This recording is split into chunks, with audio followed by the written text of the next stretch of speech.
you juggling the challenges of running a business while raising your little ones? Do you crave more ease in balancing your professional ambitions with the demands of parenthood? Well, sit tight. You're in the right place. I'm your host, Alyson Caffrey, and I understand the growing pains that come with building a business while nurturing a growing household. Think of this as a soft spot to land when you feel like your ambitions are starting to become just a little overwhelming. Welcome to Growing Pains. Hey, and welcome back to the Growing Pains podcast. I'm your host, Alyson Caffrey, and today I sit down with Melanie Chandruang. She is the mama to two beautiful little babies, and she has done something so powerful that we discuss in detail in this episode, which is take the pause. She hung up her hat in her business, and she really just embraced the season of postpartum and early motherhood. There were challenges in that, of course, and there were a lot of beautiful moments there. And I'm so excited to actually position this to some of the moms listening, because the power of pausing during maternity leave is so incredible, and it can absolutely be done. Melanie is living proof. So Melanie's the founder of WeConsult, which provides fractional COO services to agencies, very near and dear to my heart. Her specialty lies in strategizing infrastructure to help owners get out of the day-to-day and make their business run like a well-oiled machine. Her two little kiddos, Alyson and Juniper, actually came after some struggles with infertility, and Melanie talks about that inside of the episode as well. And their family actually moved from California over to Michigan, and they're just loving exploring the new surroundings in the Midwest. So I love this episode because A, pausing is powerful. B, being in a position to actually create a business that fits your life and not the other way around. There's so much out there around how we need to grow a team and how we need to do all these different things. And Melanie actually strategically was making some decisions on what type of business she wanted so that she could accommodate these types of pauses, which is so incredibly beautiful. And so I can't wait for you guys to listen to this episode and listen to Melanie's story, because it is absolutely incredible. I'll see you guys inside. Melanie, hey, welcome to Growing Pains. I'm so excited to have you here. Thank you. I'm excited to be here. All right. So we've known each other for quite a few years, but I would love if you could just kind of set the stage for us. So tell me a little bit about your business and a little bit about the family that you have at home. Yeah. So I am the founder of WeConsult, and I offer fractional COO services to agencies. And then at home, I've got my husband and a newly turned 3-year-old. He turned 3 in March, and now it's the end of May. And then I have a 16-month-old daughter, and also a 16-year-old poodle Bichon mix, who is the oldest out of all of them. I should have listed him first. So that's our little family, our little family unit. It's quite interesting every day, as you can imagine. So, oh my gosh. Yeah. Full house over there. It's fun because we have been kind of working in the agency space for a long time together. And so we've connected over the years, and our kiddos are really similar ages. So I totally understand the chaos that is life behind the scenes. What's your number one thing? When stuff, inevitably, right? Stuff gets totally out of control, or people are screaming and stuff's super loud and the dog needs to go out and it's the whole nine. What's your number one go-to thing to just kind of de-stress in your environment? Oh my gosh. I feel like that's literally every day in any given moment. Literally, I just had to kick the whole family out. So I'm recording a podcast, but it was literally, our youngest Juniper is melting down because she's teething, crying, had to give her some medicine. My son, didn't want to go to school. And I honestly, it sounds really selfish, but in those moments, I make sure that I take care of myself. I'm I'm going to get my beverages that I need to consume in the morning. My go-to is matcha tea. I always eat breakfast. I always take care of myself. And obviously, if I have a screaming baby, I'm going to be holding her and taking care of her too. But I always make the time to take care of myself. And that's always been the case since both kids were born. I remember meeting moms and they're like, I haven't showered in days. And I'm like, I showered this morning. I always have to do it. I always have to make sure that I'm okay in order to take care of everyone else. It doesn't sound selfish to me now, but talk to me when Frank was first born. And I really struggled with that finding time. And particularly too, I think for food, for me specifically, I'm wondering if this is true for you. like my needs changed a little bit. I used to be able to wake up and blast through and not have any breakfast. And I would do like a little intermittent fasting situation where I would eat at like 12 or 1 o'clock and then I'd stop eating around 8. But now breakfast is mandatory or else everybody in the house is like worse off for it because I get super hangry. Did your needs change when you became a mom? Oh, I mean, yeah, I feel like my emotional needs got way more elevated. I feel like I have always been pretty independent and I've just been able to pick myself up by my bootstraps and just power through something. And when I became a mom, I became a blubbering mess. Not that that's bad, but for me, that was new. And I needed other people to talk to and to vent to and cry to and all of that good stuff. And so, yeah, I became way more in touch with my emotional side and those needs, bubbled up and I needed to address those. So. That's so funny. We talk about that all the time, actually, in the house, because Steve, my husband, will say that I am hard to tap into emotionally sometimes. But now, since I became a mom, like I'll see a Kleenex commercial, and if it like hits you in the feels, or like God forbid, there's like a dog on the television, and I just start bawling, like I'm just crying at these things. But like, is that what happens? They just like get you in the soft spot, and you're like, oh, I'm a mom now, so this just makes me super emotional. Yes, and I think it all starts with that postpartum period where it's like a mild version of baby blues where you're really just hormonal and already crying. And obviously that kind of tapers down, but it never goes down back to the base level where you were originally at. You're always just coasting above it. And so I'm like, okay, this is the new me. I mean, I love it. I'm glad that I have this new, trait. So totally. I'm sure it's made you a better leader in other areas of your life, which I'm a huge proponent of, right? Being emotionally available and empathetic and being able to connect with people on that level is absolutely a superpower. It's probably just still a learning curve, I'd imagine. Yeah, absolutely. So, I mean, I have a great, like I said, team of people to rely on. My husband, he is there for me always when I need a shoulder to cry on. I wholly believe in therapy. And so that has also been a really good soft landing place for me. That's fantastic. I want to talk about the timeline a little bit. So you had WeConsult and then you had your 2 kiddos. And what was that transition into motherhood like for you and specifically from a business owner perspective? Because a lot of times, like all over the place in terms of timeline of women who've been on the show, we've had mamas who've had their business for a long time and then had their kids. We've had mamas who've been in corporate and then decided because they couldn't understand how to like juggle both, they decided to go out on their own. So talk to me about what that transitionary period was like for you. Yeah. So I started WeConsult in early 2018. So it's been about 6 years. And in those early days, so before WeConsult, I was working in-house at an agency. And I remember at that point, I was like, okay, I think we want to have kids at this point. Maybe we should start trying. And then, of course, the agency that I was at was acquired. And I decided not to join the acquiring company. It was an acqui-hire. It was like a multi-thousand person product company. And so it went from 40 people into, I want to say like 3,000 people. Oh, wow. And I said, yeah, that's not for me. I don't want to do accounts payable all day. That was what was offered to me. And so, yeah, when I shifted to WeConsult, I then had to make a decision. Am I still going to try to have a baby when my life is so up in the air right now? I don't know what I'm going to be doing for work. I don't know what insurance I'm going to have.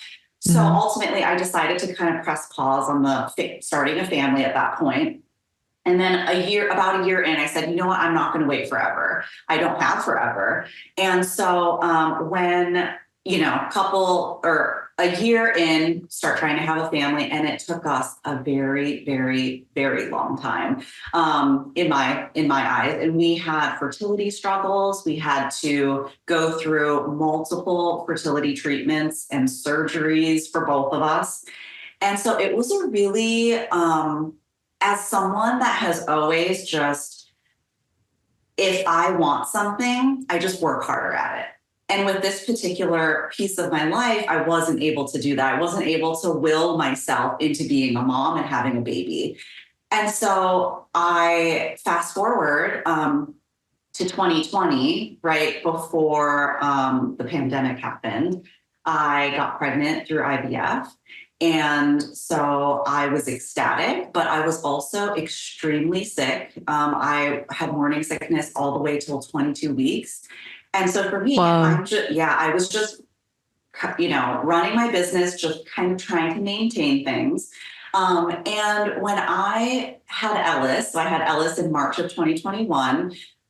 It was still like the middle of the pandemic. The vaccine, I think, had just come out. So people were still very, very scared to go outside and interact with people. I remember, pushing him in the stroller, and no one, when you see someone with a stroller and you see that they're kind of a newborn, people will come over and get excited and want to take a peek. That did not happen. It was just such a weird time. And so, yeah, it was just a time of maintaining. And I knew that I wanted to go back to my business, but because we had struggled so long and hard, I didn't want to just jump back into things for the sake of jumping back into things.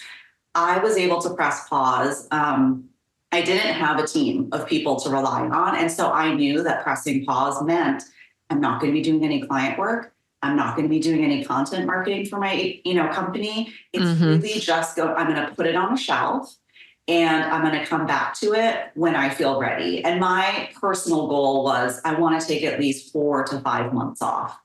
And I was able to do that. I went back when he was about 5 months old. And I mean, I go back to a conversation that I had with a colleague a few years prior, or a couple of years prior, I guess, because, it took us so long to have kids. I am a fact finder and researcher. Like, I like to gather information. And so I was asking everyone during that time, like, what's it like to be a parent? What would you have done differently? What do you think you did really well? I would ask everyone. And one conversation that I kept going back to was with a person that I was working with, and his wife was a really successful marketer, and it has a very successful career. And he said, yeah, when our kids were young, because they were all grown at this point, she took 5 years off to be with the young kids. And that sounds like a long time, but in the whole scheme of things, now that our kids are older, it was literally a blink of an eye. It was a blip on the entire, radar of her career. And so I kept going back to that, knowing that 5 months for me sounds like a long time, but I'm sure when I look back on it, it will be a blip. And when I look back on it, it was. So that was the decision to take the pause for baby number one. Yeah. I really appreciate that perspective of the 5 years, because when I first heard that, I was like, whoa, 5 years off. I mean, what is that going to be like? And I think it depends on your situation, right? It depends on your financial situation and what your partner is able to contribute in that way. And I think that if we're able to create that for ourselves, and whether it's exactly when you become a mom, or if it's 3 or 4 years later when your kids are still little, but you can kind of take that time midway, I think it's really important to emphasize that although it feels like a long time, in the big picture, it really is a small amount of pausing that you're doing in terms of your career trajectory. So you're on the other side of this 5-month pause. What was it like getting back into it? Because I know a lot of moms who are likely listening, and they're probably like me, where I'm over here like, I don't want to sacrifice anything. I can do it all. I can do the mom thing. I can do the business thing. I can do whatever. And so like pausing is something that I think moms listening to this show are likely more afraid of pausing than launching a book on the heels of maternity leave. Truthfully, I actually do feel that way. And so what were some of the hard things you needed to confront, going into the pause, or even during, right? Did you feel like you were fully able to kind of like saturate in the benefits of that pause? And what was it like coming back? Let me think about this. So during the pause, I feel like well, personally for us, going from 0 to 1 rocked our world. We were Same. not prepared for it at Same. all, even though I tried to gather so much information. But I wish I had had more friends with little kids and they had just said, spend a week with them alone. I'm going to Europe, and that will give you a true sense of what is going to happen, what's going to unfold, the chaos. Mm-hmm. So during those 5 months, honestly, I was just trying to survive. Yeah. I was really, like you said, people in our industry are type A, people doing operations, especially. I wanted everything to be planned. I wanted everything to be researched. I remember during my son's crying. We're like, what's going on with him? I would sit there on my phone, like trying to research answers. And my husband's like, hello, we have a screaming baby right here. I'm like, okay, I'm sure there's an answer somewhere. I was that mom, right? Mm-hmm. So yeah, the 5 months, we were obviously struggling, but I could not imagine also going back to work at 3 months or less than that. Yeah. So I'm really glad that we had the time together as a family to just get our bearings around what the heck was happening in our lives now. And going back to my business, I felt good about it. I was really lucky that I had a prior client that wanted to re-engage at that 5 month mark. And so for me, it felt really great because it was more comfortable than starting a new engagement and just working with totally new people. And, at the start of any engagement, it can be a little nerve wracking because you're like, I don't know what this dynamic's going to be. Yeah. The personality quirks of everyone that I'm going to be surrounded by. And so I knew what I was getting myself into, and it was just a continuation of certain initiatives that we had kicked off, a year prior.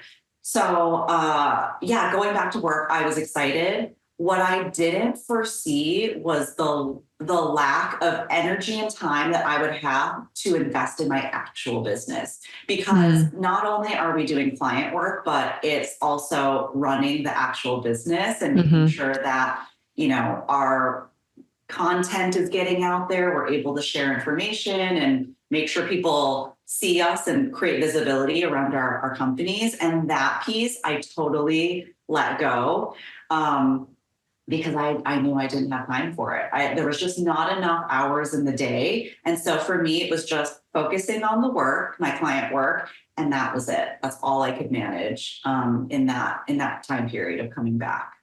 I think too, I'm speaking to a fellow ops girl here, like the harder part for me, I think when I came back from my first leave, so with my first son, Frank, it was easy for me to do the client work because that's where I felt like I was most comfortable and I thrived. And it actually took the least amount of challenging mental bandwidth. I'm not a natural marketer. I am not a natural SDR. That's not my role in life. And I've had to learn those things. I've had to learn how to manage people who are good at those things in the growth trajectory of my company. But when I remember I only had a handful of teammates who mostly were working with me in a part-time, contracted capacity when I had my first son, Frank, I was like, well, I don't have any time to do business development because that's not my strong suit. And it's not what is the most demanding on my time right now. So I felt like I also did the same thing. I kind of put it aside. And with our second, I felt like I had a second at bat. So talk to me about the second experience, because honestly, sometimes I even feel kind of bad. Honestly, if I'm being totally transparent about this, I almost feel bad sometimes that Jack, our second son, had an easier transition into life and those earlier days and those earlier weeks, I felt like I was more present. I felt like I was happier. I felt like in general, I was like, I got this. We got another kid about this point. So at the very least, I know the next 17 months are fine. So what was the second iteration of this like? Your pause looked a little bit different too, if I'm right. Okay. So talk to me about that. So our first son conceived through IVF. I am 13 months postpartum, and I find out that I am naturally pregnant with a second. Oh my gosh. Yes. And so one part of my brain is like, oh my gosh, this is a miracle, literally a miracle, because we never thought that we would be able to be at this point. And then we're pregnant naturally with our second baby. The other part of me was an oh crap moment, because I was just starting to feel like myself again and starting to invest in my business again, invest in me again, in really doing things that not just survival mode of like, okay, I want to take showers, get myself fed. It was like, okay, what do I want to do with a little bit of extra time that I have that's going to make me happy and fill my cup even more? So there was this dread moment. And also it, for me, so what would ultimately be a 22-month gap between the two was not my ideal.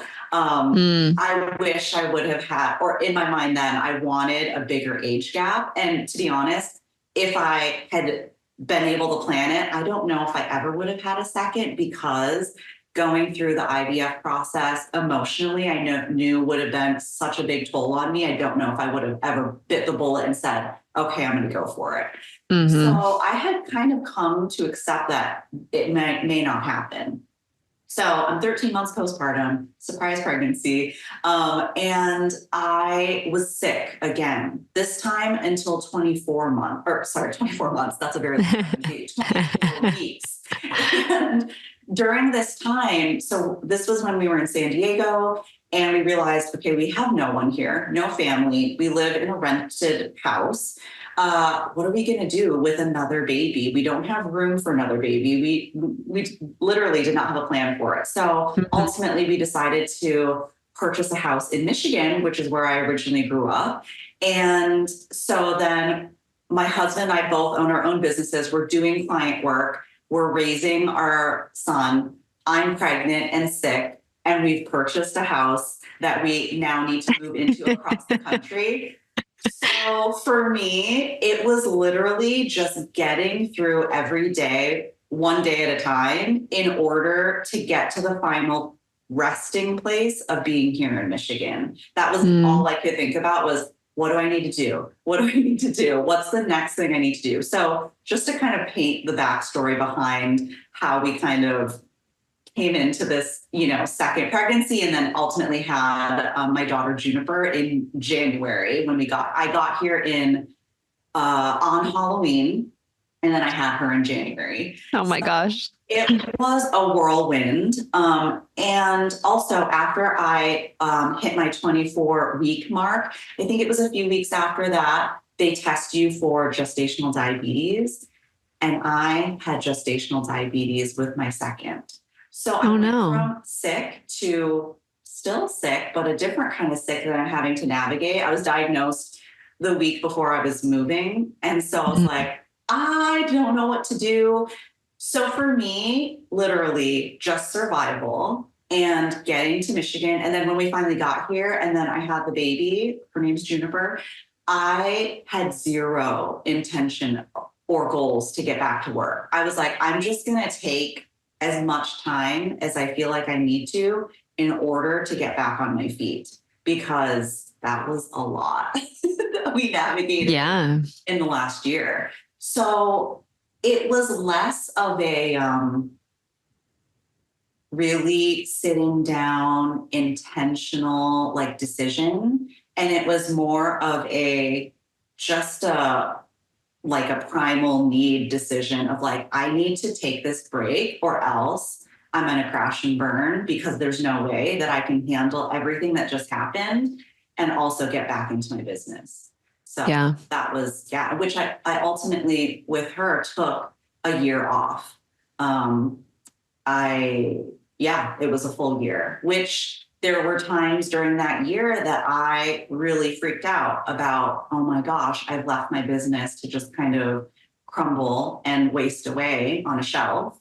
But ultimately, I knew that I had to, again, come back to myself and take care of myself, because if I didn't replenish everything that had been taken out of me over the course of, the last year, that there would be not much left to be able to give into my work. Yeah. I want to talk about coming back into the business after a year, but first, I think for women who are considering this, if they're listening and they either are expecting or they've got young kiddos and they're like, man, this is a lot. And I would love to try to figure out how to take a year off. I imagine there was a massive financial consideration on what that would look like, impact for your family. But I really want to talk about how you approached this and what key conversations you needed to have, because I imagine that your husband needed to be on board and supporting this. I imagine that your clients needed to be discussed with, and anybody that you were partnered with. I know you have a small team and even less so now that you've kind of jumped back into things, but talk to me about some of those key conversations you needed to have and how you approach those. Right. Obviously my husband was a huge advocate for me taking this time off. And for us, it was a lot of financial conversations. How are we actually going to make this work? And we're fortunate enough that he, at the time, was running his own agency. And we said, okay, I can press pause on my salary and he can, pick up that burden. And we had to let go of childcare in San Diego. We had a nanny for my son. And when we moved here to Michigan, we tried to have a nanny. It didn't work out, but ultimately it was for a good reason, because financially it also helped us out. So my husband and I switched. It was mainly me, and then my husband also stepped in once or twice a week to help take care of my son. So his business also took a hit. It wasn't just me pausing; it was also my husband pausing. So it was a really big decision for both of us. But ultimately, we knew our family comes first. We want to prioritize that, and we're going to make this happen. So yeah, I'm really, really fortunate that we were able to get to that place and come to that decision and make it happen. And other people, I feel like client work, I had been very frank with them that here's my stopping point. And so let's get these initiatives done at the stopping point. And I said, I don't know when I'm going to come back. The only people that I talked to that I had to have any kind of awkward conversations with were prospective clients. I was still taking sales calls, which is crazy. And I would say, I'm not available for X number of months, which to them, it's like, you're not available for what, 7 months? Like, that's insane. Obviously, okay, they're not going to wait for me, but I still wanted to be able to help people and help guide them to a place that might, or someone that might be able to help them as well. So and for my personal team, for WeConsult, it was just me. I had a assistant at one point in the very early days, and eventually she wanted to grow in her career. WeConsult, I do a lot of the hands-on work with my clients, and there wasn't really an opportunity for her to get in there and do that. And so I said, you know what, my husband's agency needs an ops person. You would be amazing. I can train you. And so I eventually found that kind of a route for her. And so in regard to team, there was no one that was waiting on me. And I did that intentionally because I did not want to feel a pull for my company to go back into it prematurely when I knew I wasn't going to be ready. And even if all of the stuff that transpired in me needing to take a year off hadn't happened, like hadn't gotten sick, hadn't had to move across the country, I still would have intentionally kept it just me, because I knew that in this phase of life, I did not want to feel guilt or obligation to anyone except myself and my family. So I was really clear on that. That's a really awesome perspective, Melanie. Honestly, I think it's often that we hear the opposite perspective, that in order to do the things you want to do, to take the time off with your family, you need to have a team. You need to have people that can support you.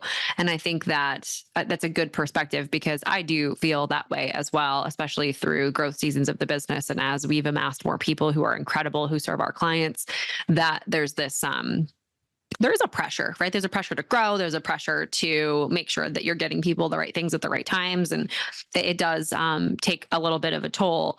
And I just appreciate, I have to honor like the boundaries and the specificity that you've put around this experience, because although I'm sure nothing can prepare you for being a parent, and I think you said before, like it rocked your world, it rocked ours. And I also read all the books possible and consumed all the podcasts, like in true data gathering, fact finder type of personality. Like that was totally me as well. And I still felt like I was largely navigating like completely choppy waters, and every day was kind of touch and go in the very beginning there.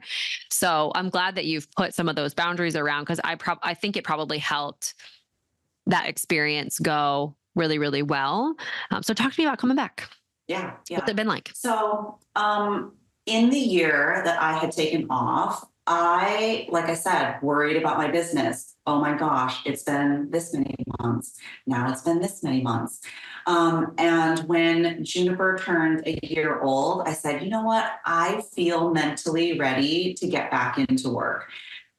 And then I came back to my business and I realized like, I have nothing here. Like it was just a business name and any of the past client work that I've done. But in terms of any potential leads coming my way had totally dried up at that point. Because remember, after my first was born, I gave up on any kind of marketing for myself, no podcast, no blog writing.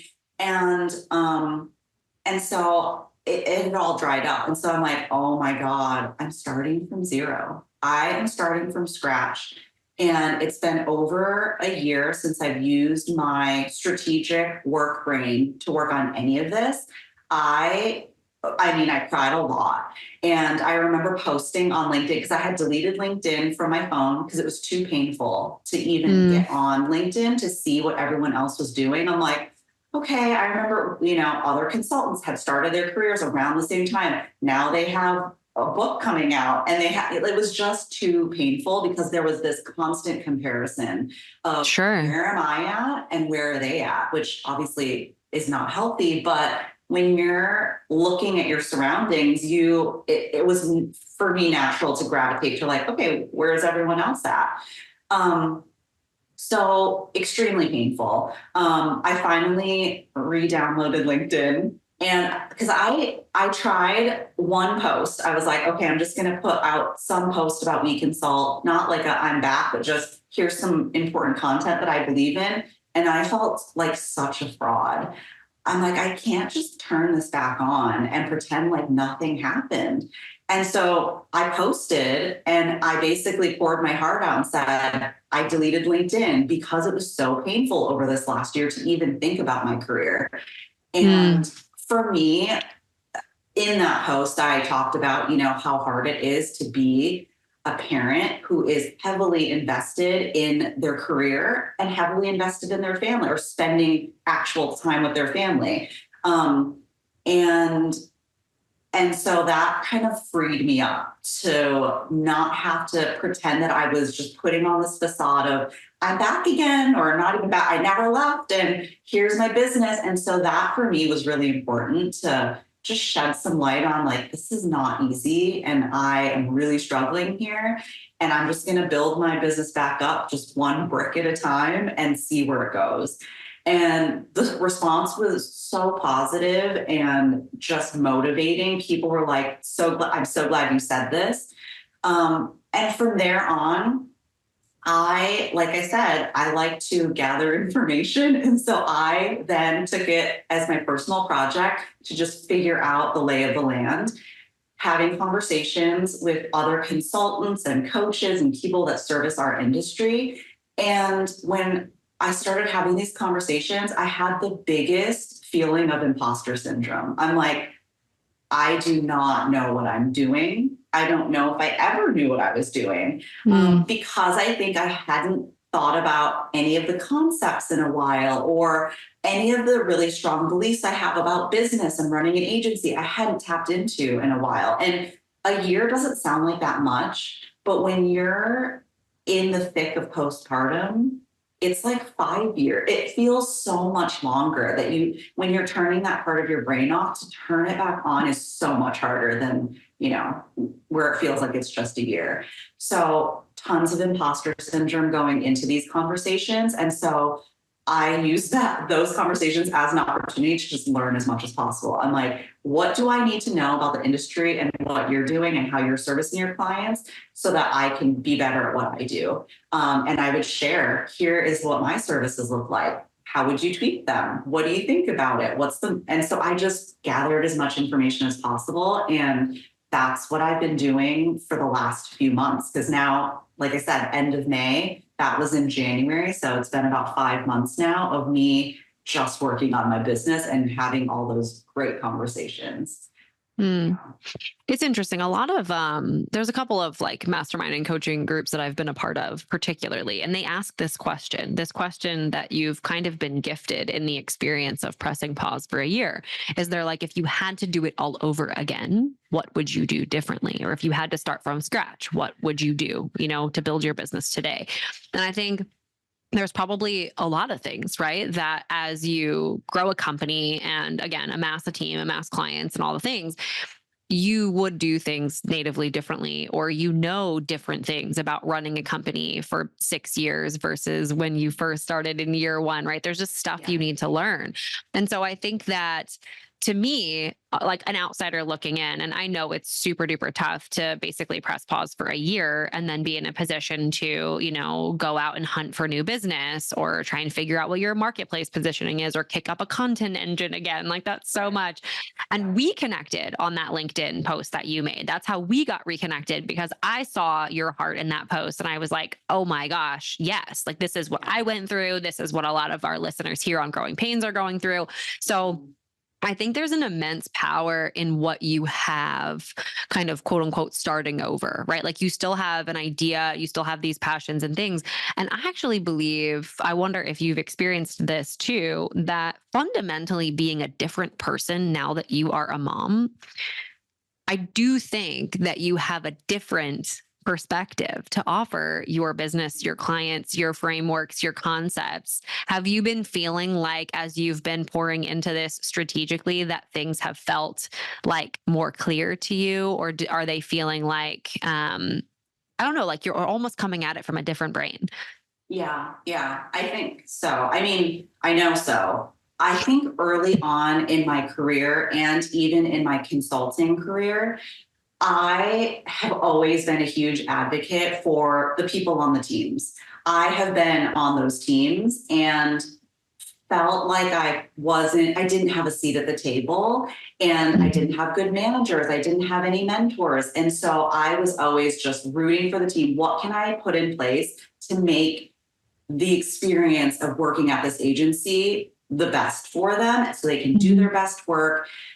And I think over the years of becoming a mom, especially working with agency owners that are parents themselves, I have seen how difficult it is to run a business, seen firsthand how difficult it is to run a business and also have a life that includes family, sometimes not though, but a life outside of your business. And so for me, I have so much more empathy and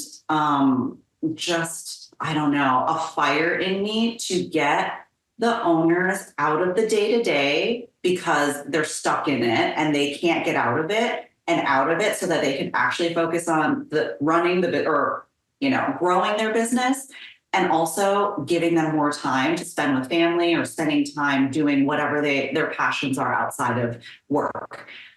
I think that's been the biggest mind shift over the last few years. And now it's very clear. I still have that. I'm really glad that I have both the aspect of wanting to take care of the teams, but now it's also the owner and advocating for them. And I think that's one of the biggest things that I'm most clear on at this point is, okay, that's usually the biggest bottleneck is an owner not being able to delegate to a leadership team so that they can run things and take things, off their plate.